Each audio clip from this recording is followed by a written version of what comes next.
Ah, ça y est, ils ont pris le poste de pilotage. On a gagné contre le GMM. Ah bah ça, mais on a pris le pouvoir sur le vaisseau, là. C'est bien. ça. Maintenant, Tant bien. demi-tour et chut, on rentre sur Terre le plus vite possible. Ah ouais, d'accord. Ouais, Parce que moi, il y a ma grand-mère. Oui, mais d'accord, mais vous vous rendez compte, ça fait quand même bientôt 1 an qu'on est parti. Hein. Ah oui. Bah ouais. Et vous savez qu'on est en train d'accélérer depuis 1 an à chaque seconde de 36 km/h en plus. Bah, c'est pour ça qu'on est collé au sol.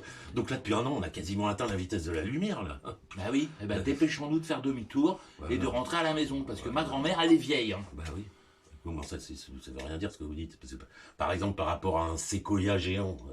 Bah, évidemment, elle est moins vieille qu'un séquoia géant. Elle a 4000 ans, ces trucs-là. Ouais. Mais elle est plus vieille que tous les papillons du monde.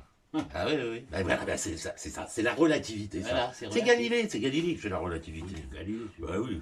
Par exemple, c'est quoi votre vitesse par rapport à vous-même? Moi, je suis à l'arrêt. Vitesse nulle. Vitesse nulle. Je suis immobile par rapport à moi-même. Bah ouais, et voilà. même quand je cours, je suis jamais derrière ou devant. Je suis toujours là. Bah oui, c'est ça. Et votre montre? Ma montre a fait du 1 heure par heure à peu près. Voilà, bah, c'est la relativité, ça. C'est Galilée. Par exemple, ça vous est déjà arrivé, vous êtes dans une gare, vous êtes dans un train, et vous regardez par la fenêtre, vous voyez un train qui va dans l'autre sens, et ben vous savez pas si c'est vous qui non. avancez ou si c'est l'autre train qui va dans l'autre sens.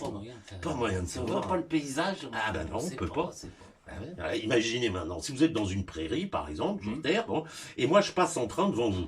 Je suis dans le train. Bon, bah, attention, un train qui a un mouvement rectiligne uniforme. Hein. Ça veut dire qu'il va en ligne droite, il tourne pas, hein, et puis il freine pas, il accélère pas. Voilà. Toujours tout droit. Voilà. Bon. Et ben si je passe devant vous, mettons à 100 km/h, et que moi, à l'intérieur du train, je cours à 10 km/h par rapport au train, dans le sens de la marche. Eh ben, vous allez, par rapport au sol, à 110 km/h. Et ben voilà, ça s'additionne. Ça s'additionne. Et ben ça, c'est ce qu'on appelle le mouvement rectiligne uniforme, c'est les référentiels galiléens.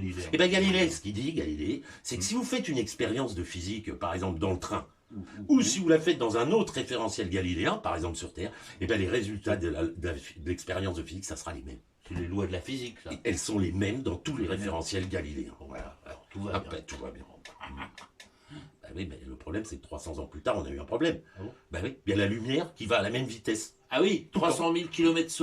Bah, dans tous les référentiels. Ah ouais, ça fait... Alors imaginez, je suis dans mon train, je passe devant vous là. Bon, alors, je vais prendre un train qui va plus vite que ça. Donc imaginons que c'est un train qui passe devant la Terre, comme ça, dans l'espace, et que je vais à 200 000 km/s, par exemple. Ah ouais, 2/3 de la vitesse de la lumière, voilà. quand même. Voilà, alors si je suis dans ce train et que j'envoie un rayon de lumière, vous voyez, qui rebondit dans un miroir et qui revient. Ça fait ça, un splonk, comme ça, pour moi, ça fait ça. D'accord. Mais vous voyez quoi depuis moi, je vois votre train passer, et ben, ça fait comme ça. Ben ouais, voilà. Mais comme un triangle. Ben ouais. Et voyez le problème, c'est que ma distance à moi, elle est plus courte que la vôtre. Ah oui, Bah, beaucoup. Et pourtant, la vitesse de la lumière est la même. Donc, qu'est-ce qui change? Le temps. Ben ouais, voilà. Le temps est relatif. Le temps dépend du référentiel dans lequel on est. Ah ouais. Et si moi je prends votre dispositif là qui fait tic-tic comme ça, là, je le mets sur terre et vous passez dans votre train à fond la caisse, et qu'est-ce que vous voyez? Oui, moi je veux voir le même truc que vous dans l'autre sens.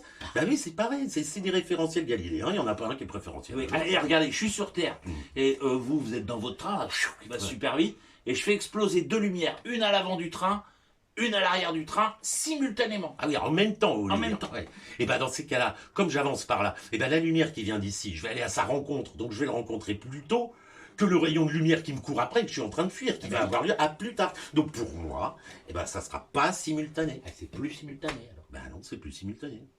Et C'est plus simultané. Voilà, c'est ça. Et votre grand-mère là, si elle regarde sa pendule sur Terre, elle voit les aiguilles tourner normalement et tout ça. 1 heure par heure. Et ben nous, si on arrivait à regarder sa pendule d'ici, à la vitesse à laquelle on va, on verrait les aiguilles tourner super vite. Ben oui, le temps passe plus vite sur Terre que sur nous. Après, nous, Mais nous, on est dans un vaisseau, là, c'est comme votre train, là. Ah Sauf oui, qu'il accélère Ouais, constamment. en plus, on accélère. Alors, C'est pas un référentiel galiléen. Voilà, d'accord, mais il accélère constamment. Bah oui. Oh là, mais où on va comme ça? Voilà. Ça doit consommer en plus, ces Ouais, machins-là. ça consomme plein d'énergie, ça. Bah, évidemment, on n'est pas compte. Plus on accélère, et plus il faut d'énergie pour pouvoir encore accélérer un petit peu. On a déjà dépensé 10 puissance 17 joules. Ah ouais, Plusieurs soleils. eh ben il faut dépenser au moins autant pour faire demi-tour et sauver ma grand-mère. Bah oui, bah on n'y est pas à votre histoire, hein. Excusez-moi, hein, parce que votre grand-mère, là, nous on a mis 2 ans dans l'affaire. Ouais. On a mis 2 ans à peu près. Bon, eh ben 2 ans c'est bien, mais sur Terre il s'est au moins écoulé au moins 100 ans, hein, vous voyez. Alors votre grand-mère, on risque pas de l'attraper, hein. Il faut freiner le plus vite possible, et faire demi-tour, et puis voilà quoi. Mais bah oui, bah on peut pas faire plus mieux que autrement. Il faut faire vite, et puis voilà. Il faut se dépêcher. Bah, comment vous voulez aller plus vite que la lumière? On peut pas. On peut pas. Si, on doit pouvoir. Bah, parce que par exemple, l'expansion de l'univers, ça va plus vite que la vitesse de la lumière. Il y en a qui disent ça. Mais oui, mais ça, c'est la structure même de l'espace. La lumière et la matière, elles sont à l'intérieur de ce truc-là. C'est pas de la matière qui se déplace, ça, votre affaire. Et l'intrication quantique alors? Il paraît que c'est simultané, c'est carrément la plus vite que la vitesse de la lumière. Mais oui, on n'est pas quantique, nous, là. On peut pas. Il faut freiner, faire demi-tour et trouver un trou de verre. Mais un trou de verre, si. Mais on n'a même pas prouvé que ça existait, les trous de verre. Encore un trou noir, je dis pas, on a trouvé ça. Et d'ailleurs, c'est troublant, les trous noirs. Mais alors, les trous de verre... Wapo.